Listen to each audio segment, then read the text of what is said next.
So there are two things that you're going to need to keep going and to lose this weight. And they're probably two things that you don't even see. You might think that in order to lose weight, the two things you need are more steps, fewer calories, all of those things right now. There are two things that you need in order to lose this weight. And those two things are byproducts of living in the fullness of your salvation. Your salvation means deliverance from the power and the effects of sin. Do you even know what your personal sin is? Go and look up James 4:17.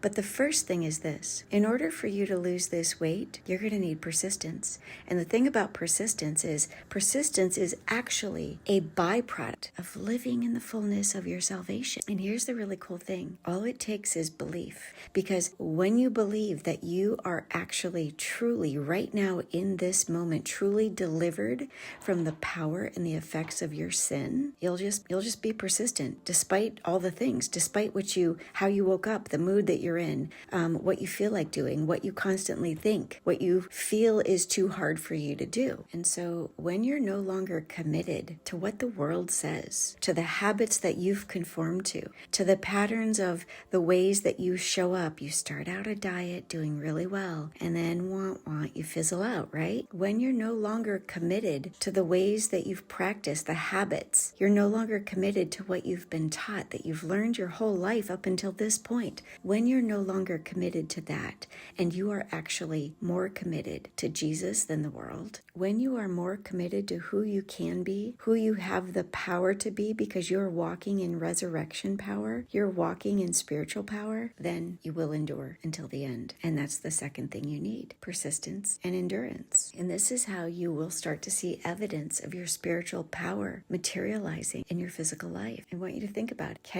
Will you lose this weight without persisting, without enduring? I want you to think about what persistence actually is. Because persistence is a matter of you being willing. It's a matter of you being willing to be obedient, to do what you should, and to stop being mastered by your flesh, but instead to yield to the Holy Spirit. You're receiving guidance from the Holy Spirit right now. He's telling you what to eat, not to eat, when to go to bed, when to get up, all of that, but you've not been willing to yield. And that's pride. You cannot be persistent and endure if you are so double-minded that you want to do what you want to do while simultaneously being led by the Holy Spirit.